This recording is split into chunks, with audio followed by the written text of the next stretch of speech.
Time now for Lions Central. Here's Brandon Alisaglu and Nick Kostora.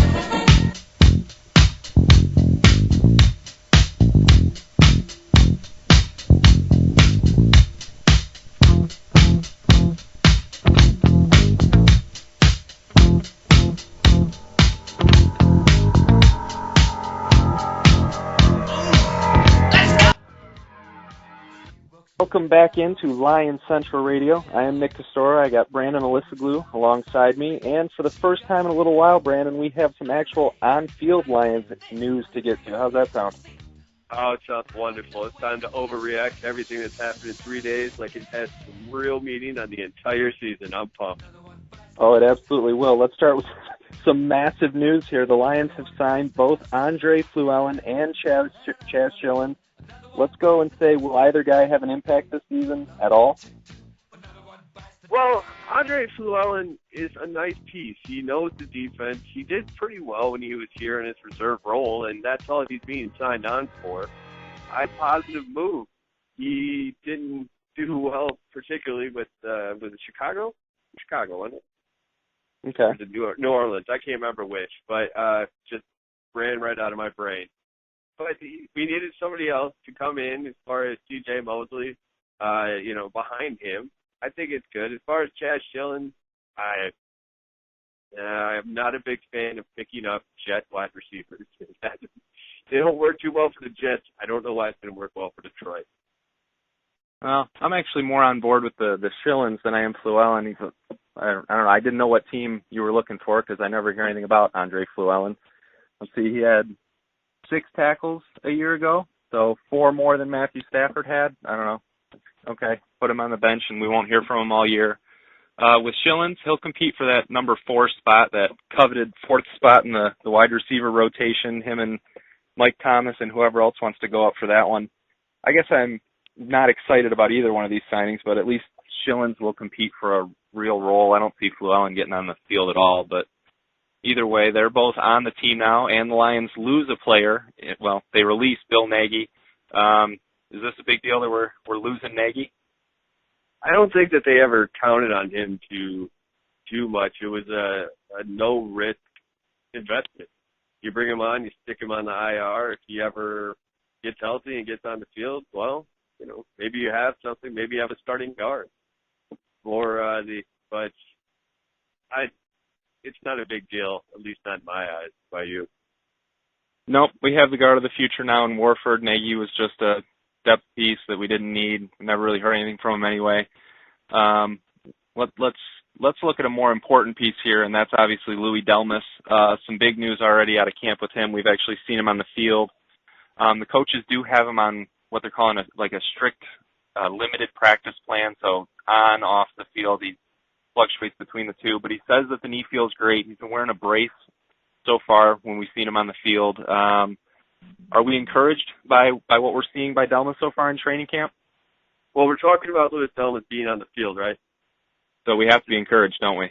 I think so. I mean, we've been wondering about this, worrying about this for months because he wouldn't talk to the media, and I understand it's his business, but it's the NFL. It's a huge business, and there's a reason they make that much money. But anyways, I'm off topic. He's 26 years old, so I'm a little concerned about the fact that he already needs a practice management type plan, the Tim Duncan treatment, if you will. But it's worked for Megatron. He couldn't seem to stay completely healthy for his first couple of years, and now he doesn't practice 1 or 2 days a week, and he's been fine every game. So I guess there are some benefits to it. I guess we just have to trust him. Yeah, I mean, take whatever precautions you have to with him. He knows the system. He knows the playbook. I mean, there's no reason to force him on the field if he can't go 100% all the time. Put him out there with a brace and make sure he's getting his reps, but don't force feed it if we don't have to. I'm not worried about the strict practice plan. I like that idea for now, at least early on. Make sure he gets all of his preseason reps, but I'm seriously encouraged just to see him on the field and to hear that his demeanor has actually been a lot more promising as well. Earlier, back in the spring and such, we were hearing that he was, down. He was angry with the media. He wasn't approachable, and so far so good. He's happy. that's probably because he's on the field. I suppose it'll be more interesting if and when he has a setback, how he responds. But for now, I think everything with Delmas is smooth sailing and happy. Yeah, I read a kind of funny story where apparently after he was done practicing for the day, he stayed on the sideline, and pass got tipped to him or something, but he caught it and just started running it back, and the crowd apparently went nuts. But I do have one concern about him not being on the field too much, and like I said, we're overreacting to 3 days worth of work. By next week, he could be full bore all the time, who knows. But him and Glover need to kind of develop a chemistry, a relationship, so that they understand what role each is going to fill. I've been on record. I think that it's going to be Glover is going to be the one kind of playing that traditional safety role and coverage and covering up mistakes, while Delmas is going to be more like a heat-seeking missile out there looking to blow up plays wherever they are. That kind of thing takes trust, which takes time. That concerns me. I'd love to hear about them being on the field a little more together, but I guess we still have time for that. Yeah, there is plenty of time for that. I did read that Delmas is already saying how excited he is to be alongside Glover because of how good of a player he is. He said it wasn't a knock on the teammates he's had so far with him back there, but Glover, we're still not settled on this. GQ, baby. He's such a playmaker, so yeah, he does need to get the reps with him, but I suppose in the limited part of his practice plan, just make sure those reps are with Glover and not wasting time with someone like Don Terry or anything like that. But moving on to a guy on the offensive side is Riley Reef. We've heard that he's added 12 to 15 pounds to his frame, but he's looking just as athletic as he was last year, and he's already getting praised for his adjustment to the left tackle position. Is this something we can already, get encouraged about? Some more exciting Lions news to get jumpy about? Well, any news is good news in this respect. We're talking about having to replace the great Jeff Backus. No, I'm just kidding. He was pretty darn good, though. And Steady's a good word. And there's been a lot of encouraging news from Riley Reef. Everything I've seen on Twitter from guys like last week's guest, Tim Twentyman, or Paula Pash, or any of those guys, McCarthy, O'Hara, they're talking about how he looks the part of a left tackle. He's moving fluidly. He seems to be anchoring the line. And adding 10, 12 to 15 pounds of muscle while still keeping that agility, well, maybe we can start running the ball that way. That's an exciting proposition. I can't see the negative here. There really isn't one. If he's already making that adjustment this early, and there's the offensive line is happy with him. I read that Raiola said in the locker room he had a chew in his mouth, and he was reading the Detroit Free Press, and he mistook him for Jeff Backus. I don't know if that's a good thing, but clearly he's found his role, he's found his niche. He's adding weight, and he's still just as athletic as before. This kid's only going to get better as this year goes on. Yeah, all positive with Reef. Positive? Well, go ahead. Well, I was just thinking about, because I brought up Tim Twentyman. Is it possible he lied to us? Did he just give us a bunch of false hope about Jason Fox? I'm wondering the same thing. We're hearing about Hilliard a bit more early on, aren't we? Yeah, it seems through these first few days here, Hilliard's pretty much taking all the first-team reps over there at the right tackle position. I wonder if if he's trolling us. I mean, what's going on here? We have to bring him back? Have a little intervention? Well, something tells me in the next few podcasts we're going to be talking about Fox getting more first-team reps. I mean, isn't it just kind of standard for these veterans to be getting the early first-team reps? I don't know. I'm not reading too much into this because I refuse to jump off the Jason Fox train yet. I don't know. Well, same here, and more to your point, that's probably why Dylan Gandy is lining up at right guard as well. We all know that it has to be Larry Warford, right? But, yeah, that's what we assume. But no, it's Dylan Gandy right now taking all the first-team reps. Yikes. Well, yeah, you don't want to just tell Warford it's his spot, so I guess put Dylan Gandy, who's going to be the backup center guard guy, in there for now to show Warford you got to earn this spot. But I think anyone with half a brain realizes that Dylan Gandy will not be holding down the right guard position for the foreseeable future here. It is Warford's. I don't think anyone's being fooled with this one. Well, and I hope it's not a situation where he's just not a day one starter like we all thought. I mean, I suppose that is possible, and obviously his long-term potential is still great. But yeah, I think it's reading too much into Dylan Gandy starting off as the first team right guard. So it's just that it's an overreaction. Yeah, and if you can't be a day one starter at guard, I mean, there's some serious issues. There is a transition, but it's at guard where it's more minimal than any other position there, I think. Yeah, it's probably right up there with kicker. Yeah, I mean, if he still knows how to pull and he still knows how to run block. He'll be the day one starter. I think Dylan Gandy will, I guess, keep the seat warm for the first couple days of training camp, and then next week, hopefully, we're talking about how well Warford's looking. I did already read that Rob Sims is kind of taking him under his wing and teaching him the ropes, so that's good to see because I know we're both big Rob Sims fans here on the show. Yeah, I still can't get over how young Rob Sims is. I mean, he seems like a more seasoned veteran. I know, it's weird. I mean, 29 years old, he's not even 30. Actually, he's only a few months younger than me. Granted, you're, 22 years. Yeah, I'm 22. You got kids. Yeah. Rob Sims is younger than Brandon Whedon. We can look at it that way. Oh, poor Browns fans. You really had to do that? Give him a good punch on our show? It seemed like a fun piece to put in there. Let's turn to some more news. This is kind of news here. The Lions have placed guard Leroy Harris and receiver Devin Thomas on the PUP list, and then they placed defensive end Ronell Lewis on the non-football illness list. None of these are really expected to be long-term injuries. They're just short-term, get them off the field for a day or two. But do you have any cause for concern with any of these? I'm not really sure that it's a big deal about either of these guys. I don't think either were really counted on for anything. The Ronald Lewis, did we give up? I know it's pretty early yet, but I haven't heard anything encouraging since he's been there, except, how athletic he is or what he did at Oklahoma. Well, that's great, but there's plenty of players who do great there and never make it out.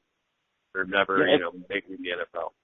And didn't we draft him as a linebacker, too, out of Oklahoma? Wasn't he a linebacker? We drafted him out, and then I don't understand why he hasn't got in the mix at all for a linebacker spot where I feel like he'd have more of a chance to get in the mix. That is kind of a scary name there, Ronell Lewis.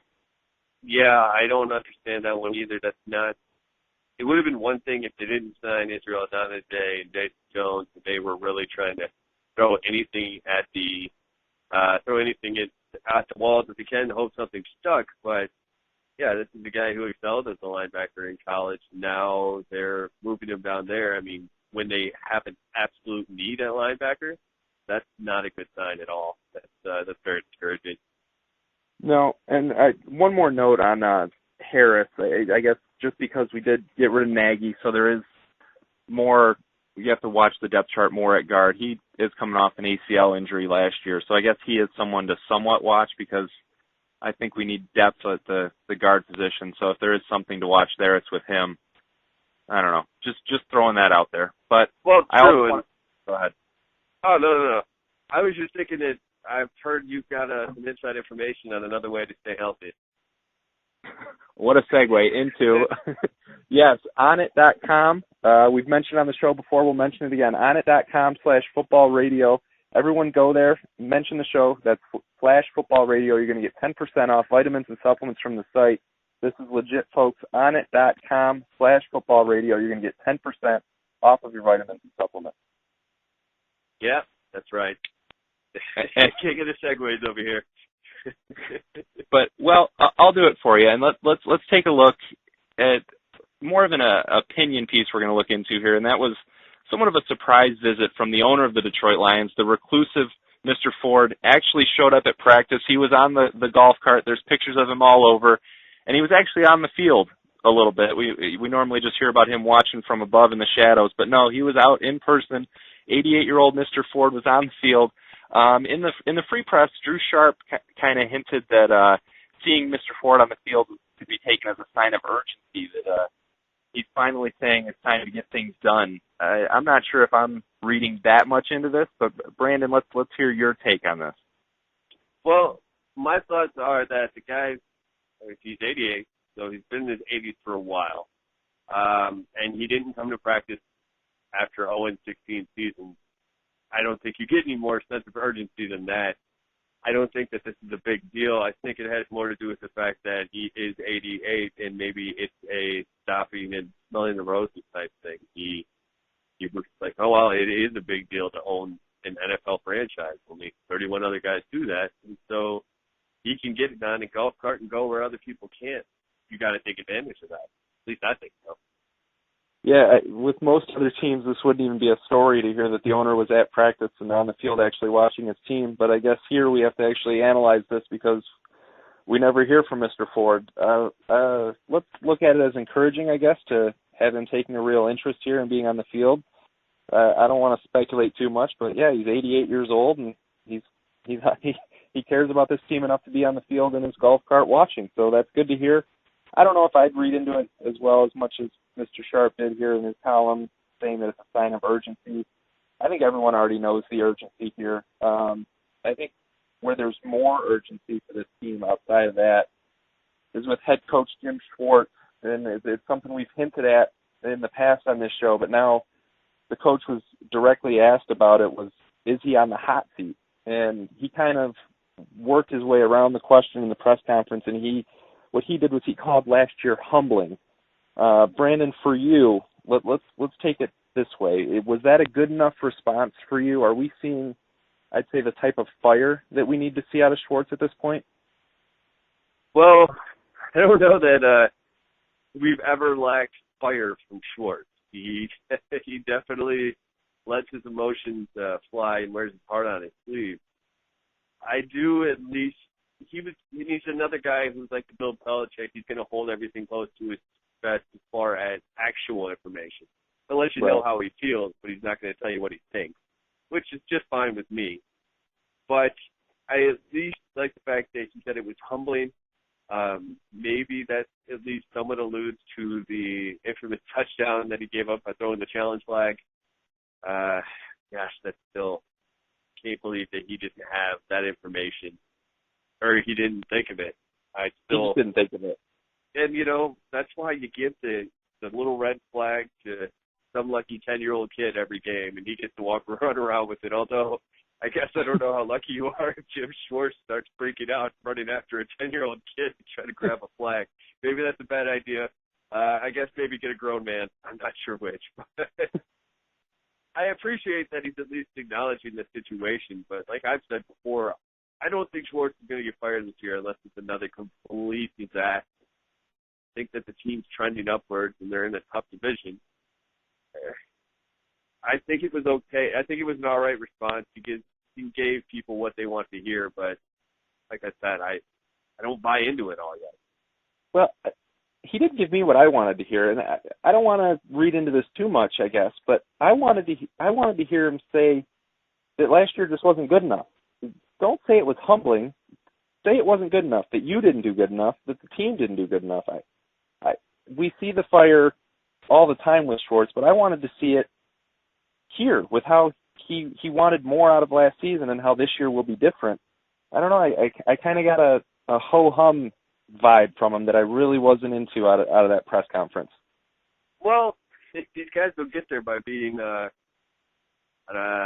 by not being confident in their abilities. You got to give him that.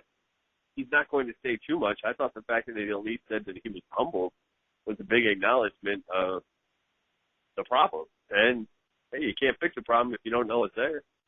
Well, how are you not going to be humbled after only winning 4 games in a season? You go from 10-6 to 4-12. You better be humbled. If you didn't say that, there's serious problems. Well, I mean, it's not Marinelli. Wow, that was wonderful. Come on, get it out of there. At least he's not talking about his pick and his shovel, okay? Well, Marinelli never won 10 games and then dropped down to 4, though, either. Yeah, that's true. He probably would have taken 3 years to win 10 games. I'm not even sure if he got the 10 total. I don't want to go back and look at the Marinelli era to find out either. Yeah, well, we can go ahead and take a look at Sean Lynch's article. I hear you're just not a fan of it. Well, yeah, he wrote this article about Reggie Bush, and I wasn't a fan. I really disagreed with darn near everything he said in it. And the main point of the article was that the Lions need Reggie Bush to catch the ball and not run it, and to be the primary hybrid guy that he was in New Orleans, and a lot less of the vanilla running variety that we saw in Miami.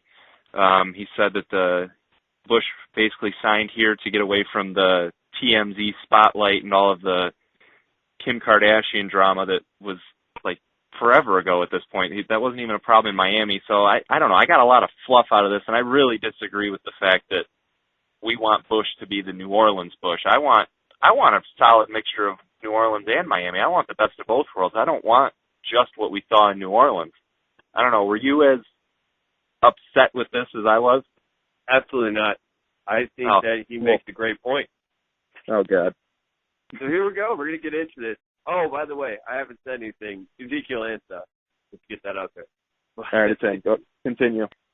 Anyways, no, I think that he makes a great point because Reggie Bush is at his best when he's in space, and that's exactly what he's saying here. He's not going to get in space by running, high power right through the two hole between the tackle and the guard. It's just not going to work that way.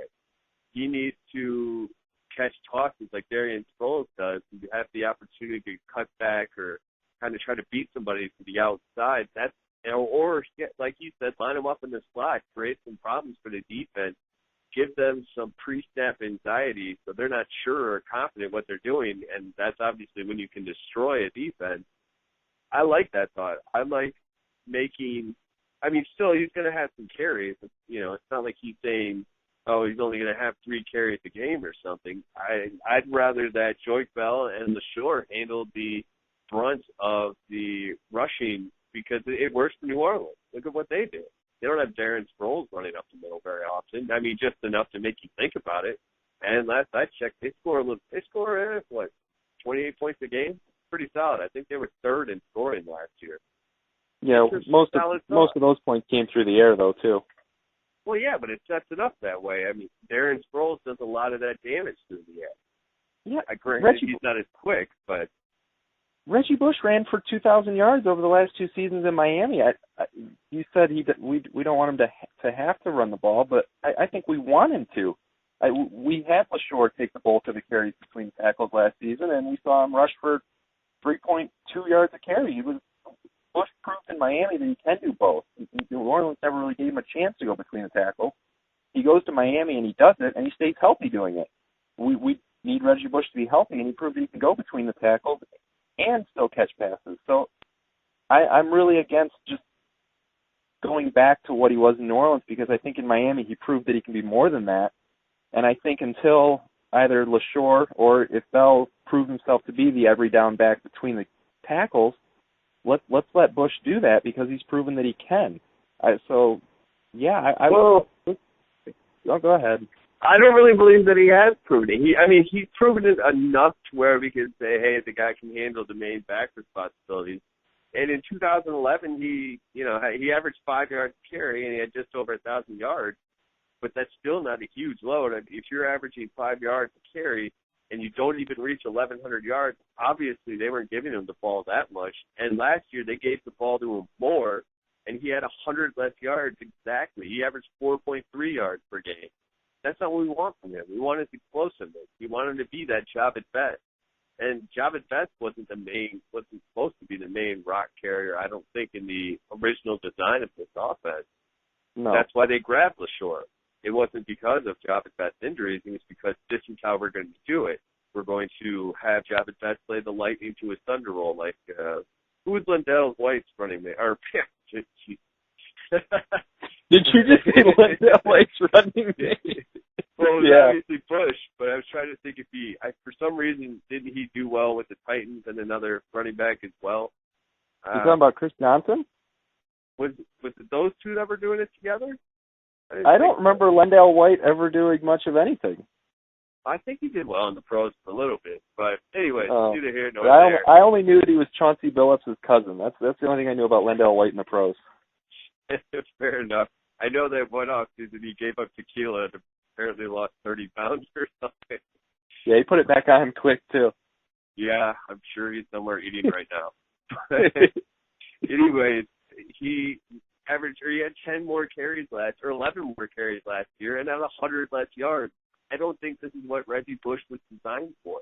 Reggie Bush was designed to catch the ball and we could argue that his best year was possibly 2008 when he had 6 touchdowns, or 2009 when he had 8. I mean, those, because he was doing the hybrid thing. You don't want him to be the bell cow. I don't want him to be the bell cow. I just want to say that if he can be that guy, it's good to know that he can be until we can see LaShore or Bell assert themselves in that role. He had 10 more carries and he had 100 less yards last year, but he still averaged 4.3 a carry, so I mean, that's still pretty awesome. He never had more than 157 carries in a season with New Orleans, and his averages were way down there. So when he was actually carrying the ball more with Miami, his yards per carry went up by over 1.5 yards. Yeah. Wait. What? Well, I don't completely agree with that. I mean, no back gets stronger with more carries. That's a fallacy. He did. No, well, he obviously did. Look at last year. He got more carries and he was less effective. He got 10 more carries and he went down by 0.7. But my point was that in New Orleans, his most was 157. He had 3 seasons with at least 100 touches in New Orleans and never averaged more than 3.8 yards a carry in those 3 seasons. And then in Miami, he had a 5.0 yard per carry average and a 4.3. So I was just saying that he got a stronger workload and actually improved his yards per carry in Miami. Well, that's great, but he's still not a top-tier rushing running back. He's not that type of guy. It's putting a square peg in a round hole. It's not the best way for this offense to run. It's like an inefficient motor that's only getting about 60% of its horsepower. That's all it's using. If you can fit that piece in a different place and drop something else in here, and now you're up to 80-90% efficiency, that sounds like the better deal to me, and I think that's where Reggie Bush is. And as far as 4.3 yards per carry, that's D'Angelo Williams' number last year. That ranks him behind Willis McGahee and Stephen Ridley. I don't find that to be that great. I'm not sure why. I don't. That's it came in at it would have tied him for 19th last year. That's not good. All right. Well, I at least love the efficiency analogy that you came up with in there, so I'll agree with that was a fun point to make. I don't think we're going to come to terms on Bush's role here because I'm still more in favor of the balance before just being a pass catching weapon, at least until we see LaShore or Bell really assert themselves. Maybe once LaShore has a 20-yard carry, I'll be more on board with what you're saying. Well, that actually is an interesting point, is because the number 2 running back that they've been going back and forth with, apparently, it was Joy Bell, I believe, for the first 2 days, and then it became, then they started giving it to LaShore. But if it's Joy, I know you like Joy Bell, what if it's him getting the bulk of the carries between the tackles while Reggie Bush does Reggie Bush thing, or Jobs Best thing? But in a better way, if Bell gets a heavy workload early and proves that he can handle it and averages, let's say, 4 yards a carry, then I shift over to you and say, yeah, use Bush more as that slot weapon on motion, screens, all that stuff. But until I see a heavy workload out of Bell or LaShore and gaining strong yardage out of it, I'm more confident knowing that Bush can do it because I saw him do it over the past 2 seasons. Well, that's true. A guy we haven't seen do it over the past 2 seasons, though, is Bill Bentley. And he's apparently been all over the field just making plays the first 2 days of camp and apparently letting everybody know about it. Yeah, he's not a shy guy. But how excited are you that Bill Bentley is, well, looking like the guy that they hope he'd be when they draft him? More positive news out of the secondary. I'm all kinds of excited. I'm scared to get excited with the secondary, but I love what we're hearing about Bill Bentley. He's brash, he's loud, and he's backing it up. He's been opposite Nate Burleson in a lot in camp, I guess, and he said he's right in his face and he's playing good ball. Chris Houston said that his techniques looked a lot better so far in camp. Everything is positive here. Most of his work has been in the nickel coverage, so if that's where he was when he came in last season, I like what we're hearing out of Bentley, and I am, again, we're not discouraged too much by what we're hearing a lot from any of these guys, but again, encouraged by what we're hearing out of Bentley. Yeah, exactly. Now Slay eventually started taking over the number 2 rep, which I know we want him there supposedly because he was that second round pick. I don't care who it is personally, as long as somebody does it, I'm good with it. Another note on this, Bentley being brash and kind of, I know if Schwartz says it's in a good way, and without seeing video of it, I can't really say one way or the other.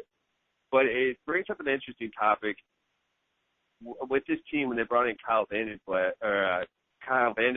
They kind of took on that identity of over the top, the red contact, the emotional, hard on your sleeve type of team. Is that a good thing? It was something that a lot of media pundits took the Lions to task about, was that it fed into that whole undisciplined thing. It seemed like they might be reining it in a little bit. I don't know. Do you want them being so expressive out there? Well, and that bad boys kind of vibe is something that we're going to get into with our guest in a little bit. That's Israel Idonije. I don't think we've mentioned that yet. Is that coming up? We're going to have a conversation with Israel and kind of get into everything training camp with him. But yeah, for now, the brash talk with Bentley, I think it is good. I know there's issues that teams had in recent years with their image, with the media and that, but I don't think it's been an issue in the locker room. I think it's kind of almost a bonding thing. It's them against the world, and if you don't like them, whatever, they don't care. The way Bentley was talking, he was trash talking Burleson, and Burleson said he loved it. He learned how to trash talk in Seattle, and he said Bentley's trash talk wasn't all that good. It's just friendly banter between teammates at this point. There hasn't been any word about fights breaking out or anyone being genuinely upset with one another. So I'm in favor of the bad boy image because it is an image, and this team needs an identity. And if it is a bad boy one, then so be it. But it's something that they can cling to and rally around, and for me at least. Well, I understand that, and I feel like it was kind of an important part back then because the Lions had that. The identity of the Lions was unfortunately SOL. Same old Lions. Right. So it kind of was like it was a shock to the system. It brought them out of that whole mundane mediocrity, for lack of a better way to put it. It was something they needed, but I think to get to the next level, I'm worried that it's going to hold them back because there were a lot of penalties that came about off that. There was a lot of personal fouls and jumping off sides because of the aggressiveness, which you want to a degree. But I remember even my high school coach, our defensive philosophy was rage, but controlled rage, controlled chaos. You got to stay in control. It seems like Sue has kind of become the embodiment of that. He isn't becoming quite so brash. You're not hearing him be so defiant, and he's absolutely destroying it in camp right now. I was kind of hoping that the team would evolve along that way as opposed to kind of staying that immature bad boy kid on the block. So I understand what your point. I was kind of hoping for a little more polished evolution. Well, isn't that kind of what Sue and Fairley are both doing? They've both, so far, what we're hearing is that they've both looked great in camp, and they're assuming those leadership roles. So are they kind of like showing this defense how to restrain that aggression and that brashness and rein it in while still demanding excellence on the field? Because they're both showing what to do in training camp and how to step up. So I think as long as Bentley falls in line with what they're doing and doesn't take this too far, right now it's a good thing, and he's doing it the right way. He's just having fun out there, and he's just, I don't know, he's inviting the best from his teammates. So yeah, it definitely can escalate quickly and spin out of control, but I don't think that's an issue at this point. I'm not too worried that it will be even with this. Well, and you could be completely 100% right. It's kind of like how you don't want to buy into my Reggie Bush as the hybrid, pass catch first kind of guy until you see it from Joey Bell. I guess I need to see that they can have their fun on the field and be a little expressive and emotional as far as Bentley or whomever. Or And Nick Burleson's a guy who loves to do that type of stuff too. He's very demonstrative on the field. But without it being a negative, I need to see it. I need to see them be able to go out there and have their fun and have their cake and eat it too, I guess. But, yeah, we'll see how it goes. Well, and with that, I think it's a good time to turn to our big interview on this show. It's someone we're excited to talk to, and that's Israel Idonije. So now we give to you, the fans, our talk with Israel Idonije. All right, folks, now it is my distinct pleasure to welcome recently signed defensive end Israel Idonije to the program. Thank you so much for being here, Israel. Thanks for having me, fellas. How's everything? Great, Israel. The first thing we really want to get into here with you is the Israel Idonije Foundation. We know it's a non-profit organization, but we were hoping you could tell us maybe a little bit about the mission and the goals of the foundation. Well, our focus is to impact the lives of children and the youth that we serve in our community using the platform of social and emotional development. So really 5 core principles and keys to being successful and getting on your path of success. That's understanding who you are, understanding how you fit into the community, having a plan for your life, making the right decisions to stay on that plan, and then being able to communicate with the world around you on a broader scale, not just your friends, but understanding that the world is big and you have to be able to communicate on multiple levels. So that's really our focus, and the programs we push touch on all those keys. Now, kind of on a similar note to the foundation and the work you've been doing there, you were recently invited and honored at the Daily Point of Light ceremony, which was hosted by President Obama and former President George H.W. Bush. What was that experience like?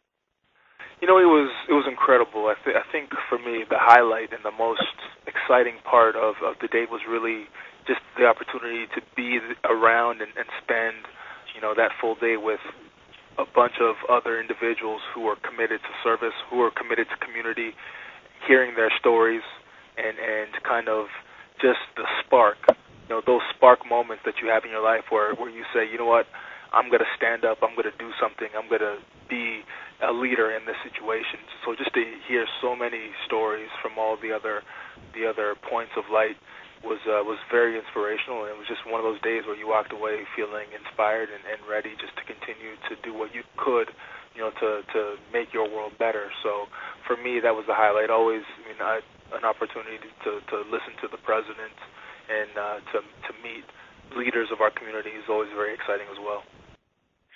Well, and we're very excited about how you're touching the community and improving the world as a whole. But we're also very excited about what you're going to bring to the Detroit Lions coming over from the Chicago Bears. I was wondering if you could give us a little insight into what the free agency process is like. Like specifically, do you sit back and wait for phone calls, or do you kind of give your agent a list of teams saying, hey, why don't you check out if these guys are interested or not, type of deal? Well, really, I guess first and foremost, you understand free agency is a process of patience. So, for me, I knew it was going to be, one of those situations where you just had to just focus on the things that you could control. So for me, I really didn't worry about anything other than just, training and being involved in the things that I do off the field. So that's what my focus was, and just, working out, running, and then preparing for kind of the projects and the things I have going on back home in Chicago. So when the teams called, my agent Drew would call me and say, hey, this is what we have. Potentially these are the teams that we could play for. 4-3, the type of system that they play. What would be required of me? Am I rushing on the inside, on the outside? What the focus is? So we kind of narrowed it down to what would the best situation be, and then we just waited, and teams call if the opportunity made sense, and if it worked, we explored it more. If it didn't, then we moved on, and Detroit was just one of those situations where it really ends up being a great fit for me. Yeah, it definitely seems like it's going to be a very good fit for you to kind of jump in that defensive end rotation, or actually anywhere along the defensive line. I know that from the reading I did that the Chicago Bears with their new regime kind of wanted to take things a different way that going to add any intensity for you when you face off against the Bears twice a year? Well, I think not any direct intensity. At the end of the day, I'm very clear that, the new regime, they came in, and typically in any business when there's a change in management, there's a change in personnel. So, that was just the situation I found myself.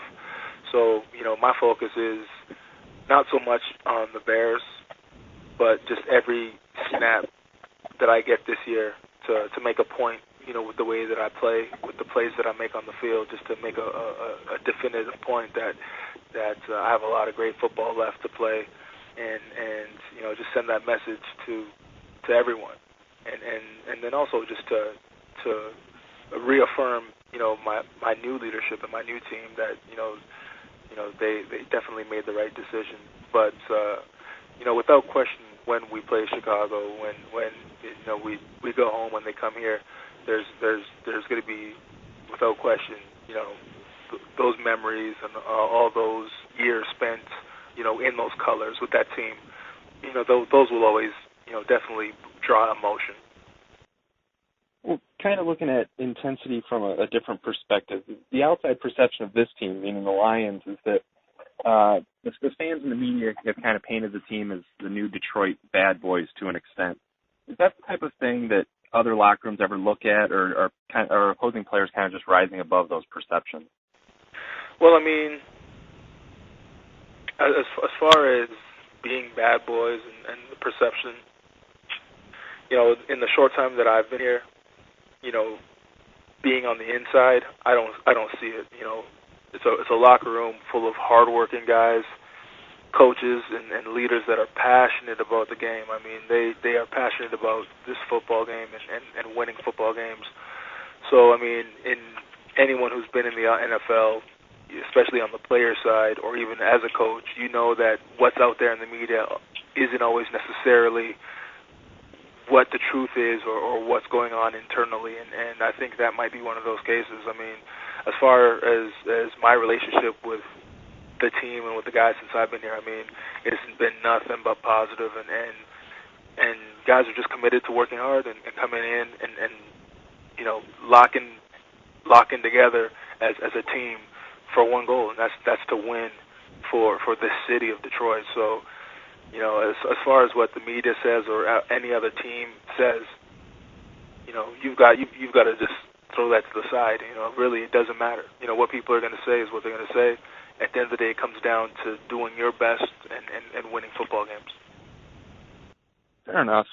Israel, we also want to kind of get our audience in on this. We got a Facebook question. This one came from Kassan Sims, and he wanted to ask you, the Bears' defensive line has enjoyed some success against the Lions in recent years.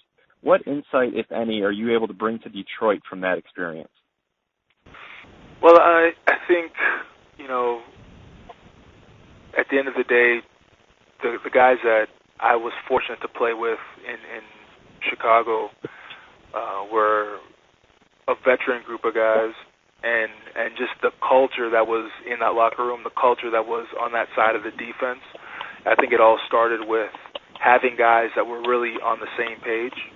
And, the guys I'm about to play with this season, I've never played with. So, I think, what I'm looking to be a part of is that same type of culture.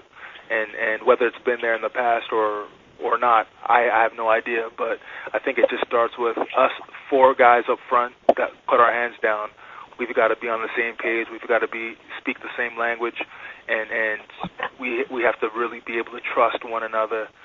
That every snap, no matter what's going on, I have the back of the man next to me. He has my back, and I think that ultimately is what makes for a phenomenal defense. When you have all those guys together, one focus, 100% effort to the ball every snap, just committed to winning every defensive snap, and it starts up front.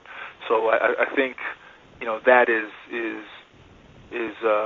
going to be one constant that I look to be a part of, as I join this new group of guys.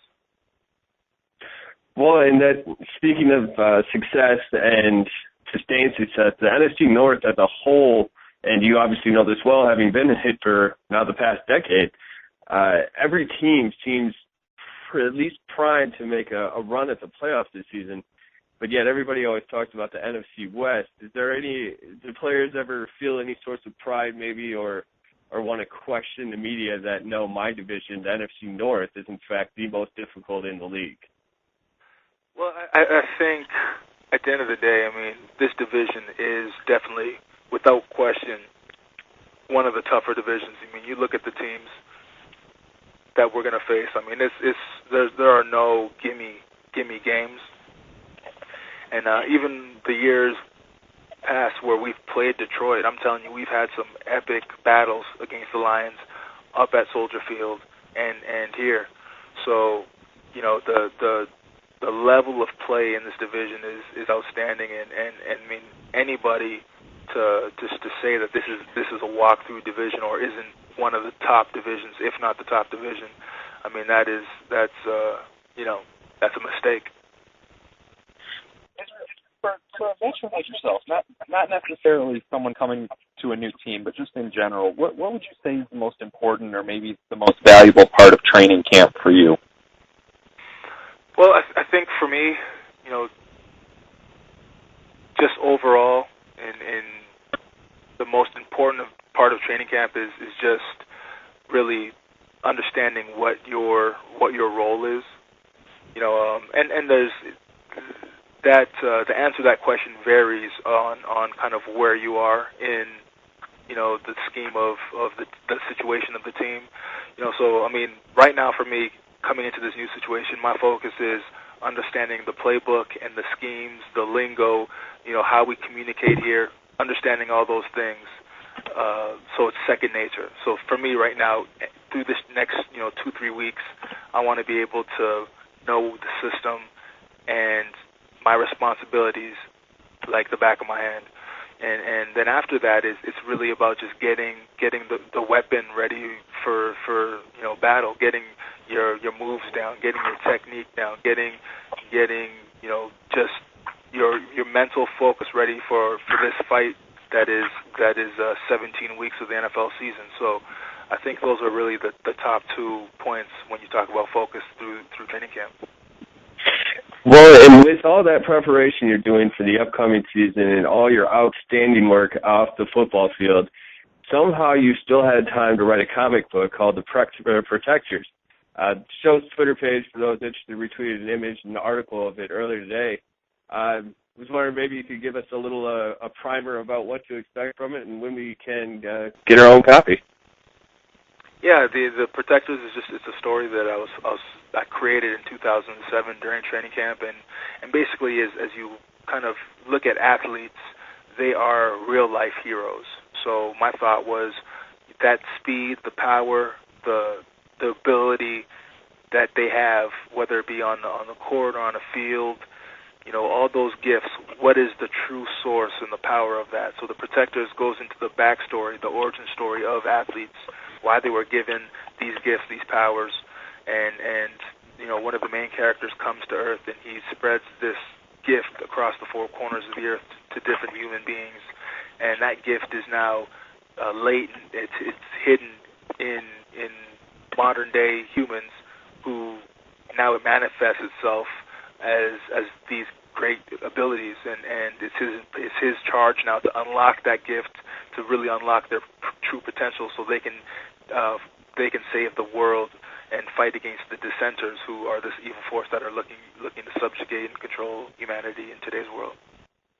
Well, I was looking for something a little more demeaning towards the Packers, but I guess that'll have to do. But we appreciate your time. Your Twitter handle is @Idonije, or @Idonije, IIDONIJE. And you can also find the website, I believe, at israelidonije.org. And is there anything else, other information we should have about any of those? No, thanks for having me on, guys, and just look forward to a great season. Football fans, looking to get healthy this year? Now is the time, and I have the perfect place for you. Save 10% at onit.com/football radio. Exclusive PFC radio listeners save 10% off their order. That's onit.com, ONNIT.com/football radio. Again, we wanted to thank Israel Idonije for coming on the show, for talking to us, for giving us a few minutes of his time during training camp. We know there's not much time to go around, and we really appreciate him coming on the program. Again, we want to remind everyone to go on to Facebook, Twitter, send us your questions. Your question could be read on the air, just as Israel answered that one. We could have another one from you next week, so on and so forth. So please let your voices be heard. Again, we want to remind you guys have been doing great with those questions. I'm sorry. I've got to interrupt you here, Nick. I've got to get some praise out there. I really like the questions we've had poured in so far. They've been great. They really have. So please continue that trend. Keep it going upward, because we want to read the best ones. We want to read the insightful ones. We think Israel actually had a good time answering that one. So please continue in that trend. Also, please visit onit.com/football radio. You get 10% off your vitamins and supplements. It's a really good deal. Check it out. Go to onit.com, ONNIT.com/football radio. You're going to get 10% off your vitamins and supplements. I can't emphasize this enough. Please go check it out. With that, Brandon, I think it's time to go ahead and send our listeners off. Yeah, I agree. It's another good week. I just want to remind everybody, hey, if you like what you hear, please spread the word. Let others know. Share us on Facebook or Twitter, or just tell a friend by text, or, even in person. I hear people still talk in person these days. Yeah, send us a page, call us on a landline, do whatever you got to do to get in contact with the show. We want to hear from you guys. Next week we're going to have plenty more talk from training camp. I'm sure more news will break out, maybe a fight or two that we can get into. It's just things are really going to start ramping up now. We're going to have a lot of good stuff to get into now that we're seeing these Lions actually on the field. Yep, sounds good. I can't wait. All right, so for Brandon, I am Nick. Thank you for listening. This was Lions Central Radio. This has been a presentation of the Pro Football Central Network. For news, blogs, highlights, and more, log on to ProFootballCentral.com.